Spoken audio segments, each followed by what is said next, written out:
Welcome to Influential Entrepreneurs, bringing you interviews with elite business leaders and experts, sharing tips and strategies for elevating your business to the next level. Here's your host, Mike Saunders. Hello and welcome to this episode of Influential Entrepreneurs. This is Mike Saunders with Marketing Huddle, and today we have with us Nancy Bleeke, who is the founder of Sales Pro Insider. Welcome to the program, Nancy. Glad to be here, Mike. Hey, so tell me a little bit about your background and what led you initially into the world of sales, because I think that sometimes can be a really fun and interesting story. It can be, especially if you didn't ever want to be in sales like I did. And There's always that. Yeah, I think like many people. And so I was always in sales, but I never realized it. And so about 10 years into my career, when I was helping build a national sales team and setting up all the stages for compensation and such, which I'd done twice before in companies, I had a very open-minded president who said, hey, even though you're in training in HR, it seems like you like this. What do you want to do? And so I started, taking a larger role in sales, and within a couple of years, left corporate America and began this firm because I know I'm not the only one that didn't think they were ever in sales and didn't know how to sell and needed help and development opportunities to get good at it. So now it's been 20 years that I've been helping other companies around the world with all the things that I struggled with personally and that the companies I worked with or worked for struggled with. Isn't it interesting that the sales profession has been around for, a minute or two, but it seems like there's just always something new and a fresh approach. So, you think sales, you have a product, you sell it, but there's so many nuances and so many new ways to approach things, and even with new media, digital technology that can be inserted into the sales process but not replace it, because I really feel like too many people hear AI and they go, yahoo, push a button, sales happen, and I can be off doing whatever I'm doing. And that's just not the case. AI and technology is wonderful as an enhancement, but you still got to have that relationship and that personal touch. Is that what you find as well? Yes. In fact, I've become more and more passionate over these last 10 years about the need for good, productive sales conversations, and that AI and technology are great tools to enable us to be good in those conversations. But each person has to remember that they're still selling to people. And I think more importantly, leaders need to really focus on helping, all those tools, helping their people still do the right thing when they're in conversation, when they get that valuable time, whether it's a phone call or face-to-face with a prospective buyer, that they know how to maximize that time and move that forward. So even though sales always has new things, I think the need for human beings to be valued, to have somebody guide or lead them to decision-making has been the same. Yeah, I couldn't agree more. And it's kind of like you've got all these arrows in your quiver, and you could use this one or that one or the other one, and you've got to be gauging that conversation and even your research about that prospect or that company to know which one to pull out. And again, I think that human element really, because people want to be appreciated. Maslow's hierarchy of needs. They want that recognition. They want that appreciation. And it's just so frustrating when someone feels like, they're just another number. And I think that many times that can happen so easily because we hide behind technology, right? That's so true. And when people say, well, what's new in sales? And there is always a lot of new in sales as far as tools, which includes AI, because information is used as a tool, which is an aid to help you do something better. But when you actually go back and read Aristotle's writings, if you read what he said about people, it is still true today. The need to connect, the need to be heard, the need to be valued. It's the same. I agree. Hey, makes me think, or I saw one of your recent blog posts, and it made me think of something. All of my kids are musicians, so piano and cello and violin and clarinet and everything in between. How many and kids so do you have? 4 kids, and Okay. and our living room looks like a small music store with all of the music instruments on the wall, and it's really cool. But the old saying, "Practice makes perfect," is really a fallacy, because it's actually perfect practice makes perfect, because or proper practice makes perfect, because if you do something the wrong way, your mind and your neurons and your nerves and your fingers will all remember that muscle memory, and it's remembering the wrong thing. And so your blog post really reminded me of that, which is premature proposals promote poor performance, which is a tongue twister in and of itself. But I love that concept, because it's like, don't go into, "Hi, Mike, let's buy this. My name is Mike, let's buy this." Let's go into a little bit of the relationship building before we get into proposal, Ville. So can you speak to some of those things that you wrote of in that blog post? I really like that concept. Well, what I've noticed in working, with all these companies around the world, and we actually evaluate sales calls and, do sales coaching and equip the leaders to do that. So we see a lot of people doing things. And so many people jump into that, telling them what they can do, giving that proposal. But the big thing that launched that article on the blog was how many people in a short period of time that we were working with, that they get into a sales opportunity and they make a promise to give a proposal to that person before qualifying and knowing that person is really interested or going to look at that proposal. And so what we saw was inefficiencies in that, I think I'm going to get this deal because they asked me for a proposal. Well, that's a way for people to get you off the phone as well. And so it was, don't promise a proposal, which takes time. And whether it's 20 minutes or for some services, it could be hours of putting together pricing and a proposal if that person isn't willing to take the next step with you. So the send me a proposal is a potential blow-off. And instead, okay, I'd be happy to put together some things for us to work through together. Let's schedule that next time to go through that information.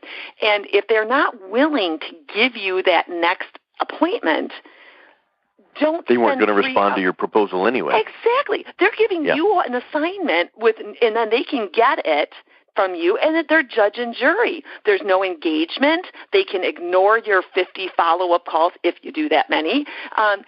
But that's why it's premature unless they have said, I'm interested. Based on what you've initially told me, I want to, I'm willing to take the next step with you, and they're willing to make a commitment to do something, or, whether it's scheduling an appointment or bringing somebody else in, whatever that is. But if they're not, it's premature, and you're most likely wasting your time.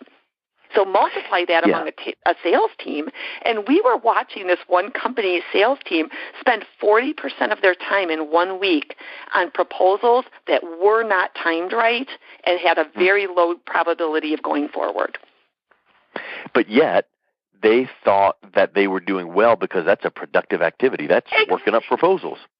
They were all excited that, this is going forward. And I'm like, oh, boy. Well, and I've even, in marketing, there's something called Vanity Metrics. So you think, oh, hey, look, I do, fill whatever metric you can think about, but some of them don't matter. So that's why they're Vanity Metrics. So, unless something's really leading to that next step, which leads to a sale, who cares, right?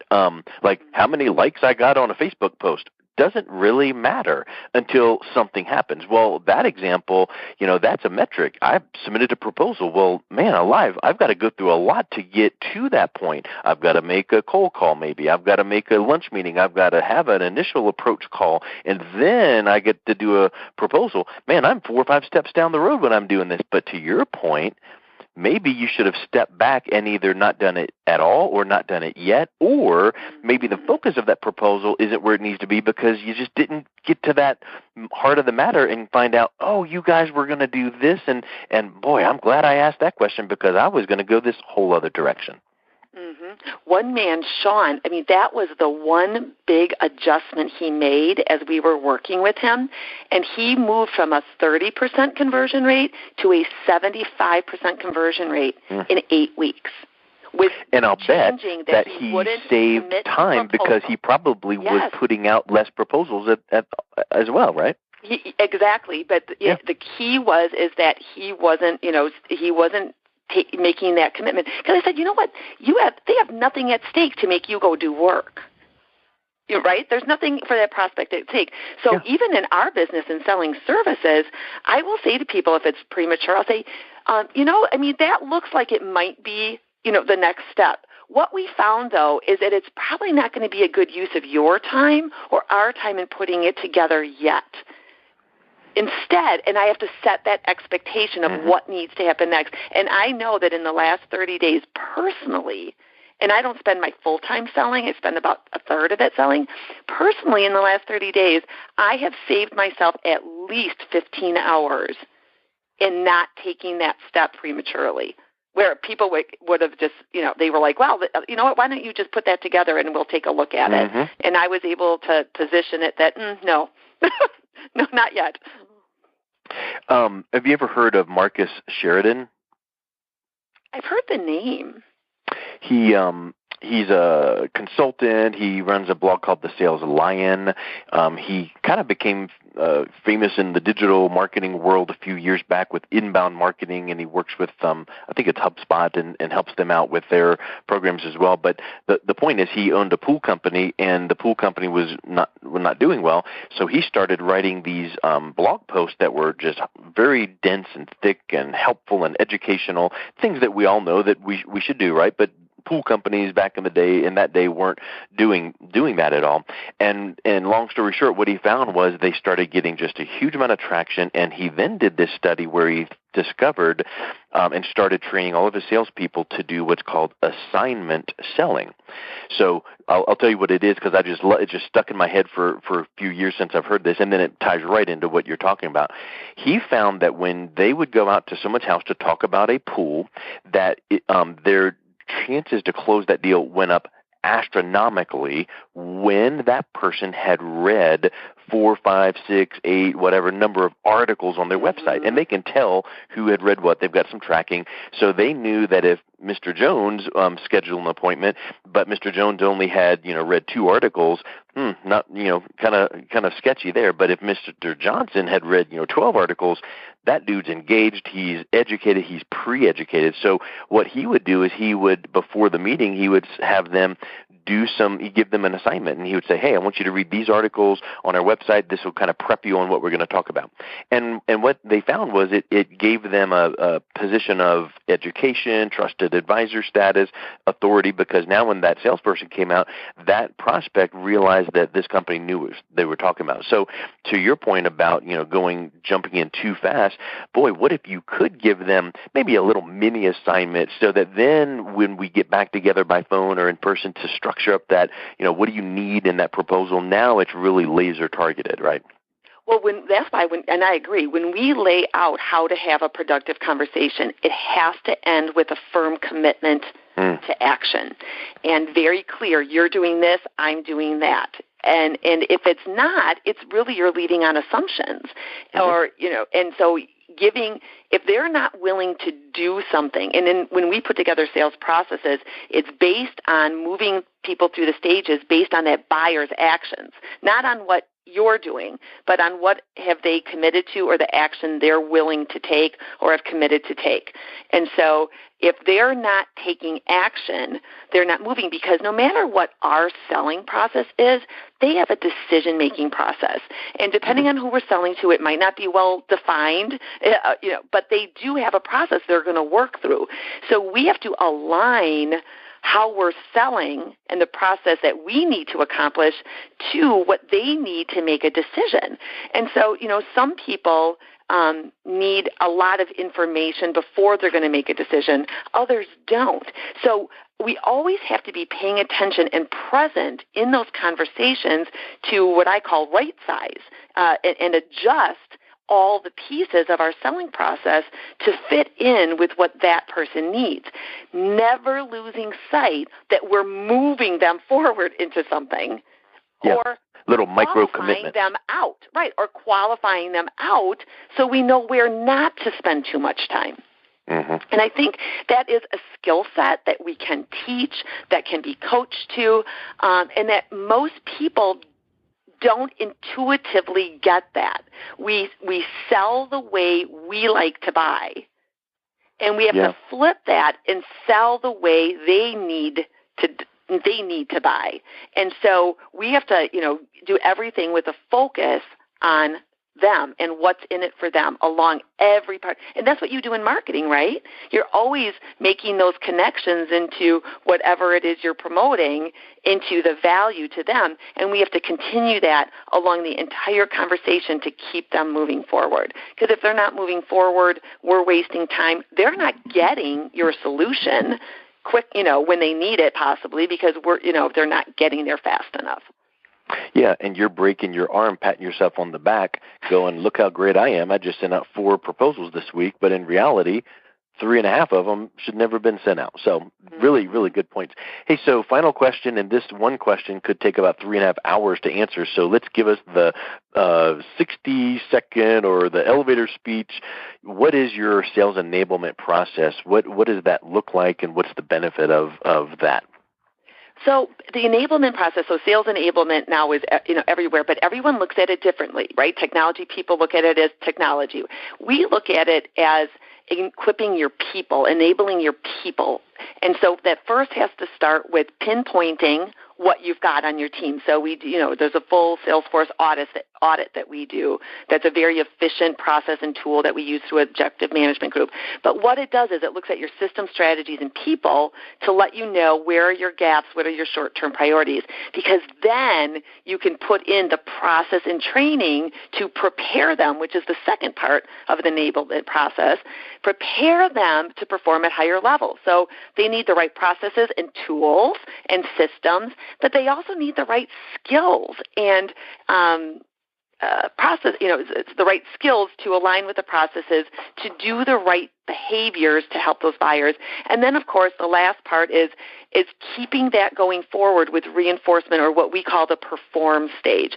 So once you get these processes and skill development training in place, to have people perform, you need additional processes. You need additional tools to keep that going forward. So you need your coaches to be effective coaches. You need the right activities measured. You need ongoing tune-ups to keep people's skills. And I heard you on another podcast talking about the need for practice and productive practice, whether it be in group settings or with a coach in the field. But all those pieces are necessary to enable the people within your sales organization to sell well and sell at top level. Yeah, it is something that I think too many people get myopic because they think they're just doing it and doing it fine. But when you step back and someone from the outside can look in and say, hey, you know what, you're doing awesome, but what if we just tweak right here, and then moving forward we can then polish up this and this and this, and then someone then can see, okay, well, I could do that, but they don't see it because they're, too close to the situation. So if someone listening is interested in learning more about your sales training or coaching, what's the best place, what's your website, and how can they reach out to you? Well, the best way to reach out to me is to just email me at nancy@salesproinsider.com, or our website is salesproinsider.com, and there's a lot of good information on there. So just one thing that you were saying about tweaking, that's what we always talk with about salespeople is that, if you've been in sales any amount of time, you have found some good practices, whether you've gone through training to do it or you found them on your own. But most of us, and even like top performers, whether they're musicians like your kids or athletes, it's those little tweaks that make the big difference. A small tweak can make a 5 or 10% difference. So it's not that people or companies usually need major overhauls, but they do need consistent processes and ways of looking at how they're doing and how effective it is so they can make the tweaks that are going to help them go to new levels of selling. Yeah, that reminded me of like the examples we've heard about, like a airplane. If an airplane is off their destination coordinates by whatever, 1% or 0.2% or whatever the number may be, over time they might land to Germany rather than wherever they were headed. So it doesn't. You don't need to be like, wow, I need to make this dramatic change. Sometimes it's just a small change here, and then let that seep in and get embedded in your organization and the way that you do things. And then let's move to this one. And then over time, you look back and you're like, hey, I've really made some progress. So I like that. I like that thought. Like that Sean guy that I mentioned, one small tweak in how he doesn't give proposals without an appointment, 30 to 75% conversion change. That's a huge change. A result for a little change. Yeah. Well, hey, Nancy, thank you so much for your time today. It was wonderful chatting with you. I really loved your energy and loved your thoughts. Thank you.